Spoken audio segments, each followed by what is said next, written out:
Hello student, welcome to literary world with Muzammil Ali.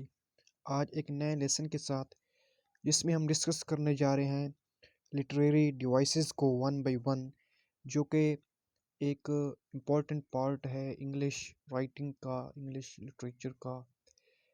तो literary devices में हम सबसे पहले डिस्कस करेंगे simile, metaphor, personification, hyperbola, irony, symbol, imagery and alliteration. इन सब को हम one by one with example के साथ, विद बेस्ट डेफिनेशन के साथ वन बाय वन डिस्कस करेंगे। और साथ ही साथ आपके आपके ये नोट्स भी हैं, ताकि आप अपने एग्ज़ाम, अपने असाइनमेंट के लिए प्रिपरेशन बेस्ट वे से कर सकें। तो पूरी वीडियो देखिएगा, क्योंकि ये वीडियो बहुत ही ख़ास होने वाली है, क्योंकि इसमें तमाम लिटरेरी डिवाइसेस जो इंपॉर्टेंट है उनकी डेफिनेशन, उनकी एग्जांपल और बेस्ट नोट्स जो हैं वो आपको प्रोवाइड किए जाएंगे। तो सबसे पहले इसकी जो पहली लिटरेरी डिवाइस है उस सिमिली को डिस्कस करते हैं। तो सिमिली में सबसे पहले आता है,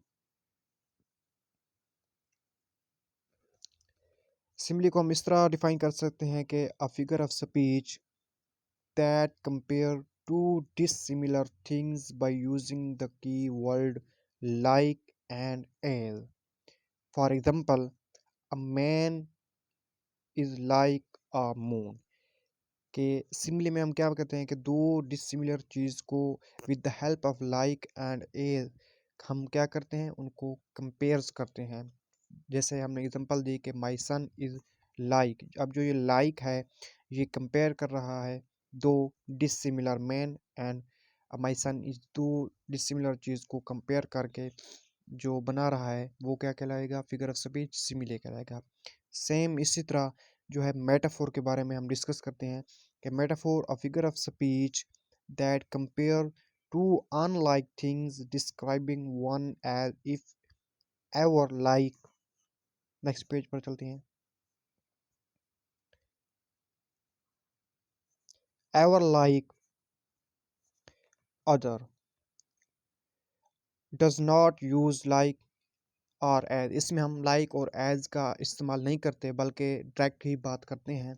for example, my son is a man. अब ये जो एग्जांपल है my son is a man, इसमें एज और जो है लाइक का यूज़ नहीं किया गया, डायरेक्ट बात की गई, तो ये इस फिगर ऑफ स्पीच में आएगा। उसके बाद जो नेक्स्ट है वो है पर्सोनिफिकेशन। अब पर्सोनिफिकेशन में हम क्या डिस्कस करते हैं, अ figure of speech in which human qualities are given to non-human subject. For example,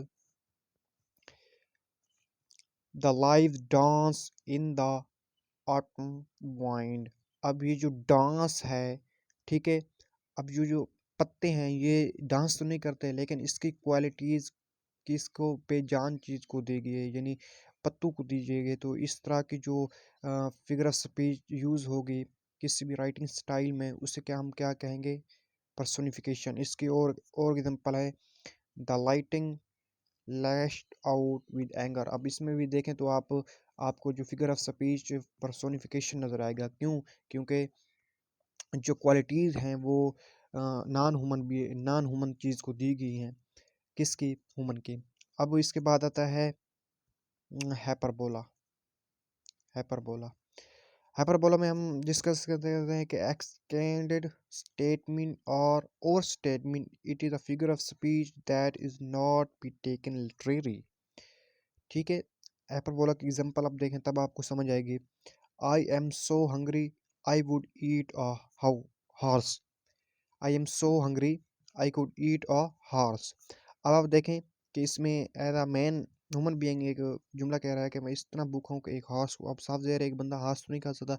जो इस तरह का क्या है, ये एक लिटरेरी स्टेटमेंट, यानी अनडिफाइंड है। तो इसमें इसको क्या कहते हैं, हाइपरबोला कहते हैं। क्या कहते हैं, हाइपरबोला। नेक्स्ट पेज पर चलते हैं। नेक्स्ट पेज पर है एरोनी। The use of word to express something different or opposite from their literal meaning। इसमें क्या है कि जो लिटरल मीनिंग के अपोजिट बात हो रही हो, उसे हम वो क्या क्या फिगर ऑफ स्पीच जो होगी वो क्या होगी, एरोनी होगी। नॉट व्हाट यू एक्सपेक्टेड, जो आप एक्सपेक्ट नहीं कर रहे होते वही जो है एरोनी में आता है।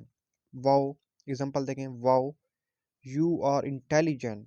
अब आप किसी बंदे को कहें इंटेलिजेंट, जबकि वो आपको when your friend tell you about his failure, यानी आपका दोस्त जो है उसने आपको कहा कि मैं पेपर में फेल हो गया, लेकिन आप कहते हैं कि wow you are so intelligent, तो ये क्या होगी, एक अनएक्सपेक्टेड बात होगी, क्योंकि वो तो एक्सपेक्ट कर रहा था कि ये मुझे कहेगा कि आप क्यों फेल हुए, लेकिन आपने अपोजिट रिस्पॉन्स दिया, तो ये जो फिगर ऑफ स्पीच आएगा ये एरोनी होगा। उसके बाद आते हैं नेक्स्ट पर जो है सिंबल।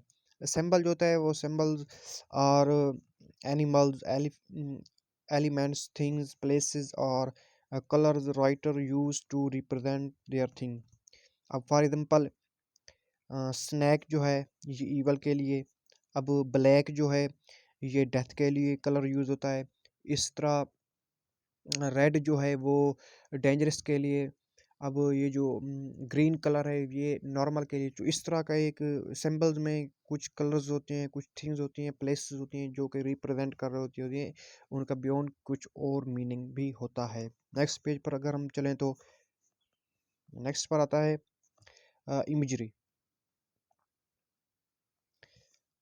अब इमेजरी में क्या आता है कि when an author uses word that appeal one or more our sense। Imagery में ये होता है कि ऑथर जो राइटर होता है वो कुछ इस तरह के वर्ड यूज़ करता है कि जो कि हमारे एक या दो सेंसेस की मीनिंग प्रोवाइड कर रहे होते हैं, तो वो क्या किस यानी फिगर ऑफ स्पीच में आ जाते हैं, वो इमेजरी में आता है। इसके बाद है एलिट्रेशन।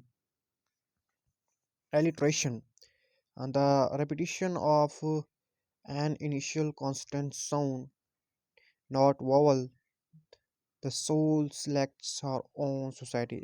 अल्ट्रेशन में यही होता है कि जो कांस्टेंट साउंड जो है वो एक बार बार रिपीट हो रहा होता है किसी भी जुमले में, के पैराग्राफ के जुमले में कह सकते हैं, जो कि वॉवल्स नहीं होते। जैसे अब इधर the soul selects our own society, इसमें एस जो है ये बार बार रिपीट हो रहा है, तो ये क्या किस में आएगा, एलिट्रेशन में आएगा। इसके बाद आता है एडोनेंस। एडोनेंस में हम इस तरह कह सकते हैं कि वावल साउंड होते हैं जो कि किसी भी जुमले में रिपीट हो रहे होते हैं। इसकी एग्जांपल आप देखें तो the man with the hat had a bad Apple. अब इसमें जो वर्ड ए है एदा वावल ये बार बार जुमले में रिपीट हो रहा है, तो ये किस फिगर ऑफ स्पीच में आएगा, एडोनेंस में आएगा।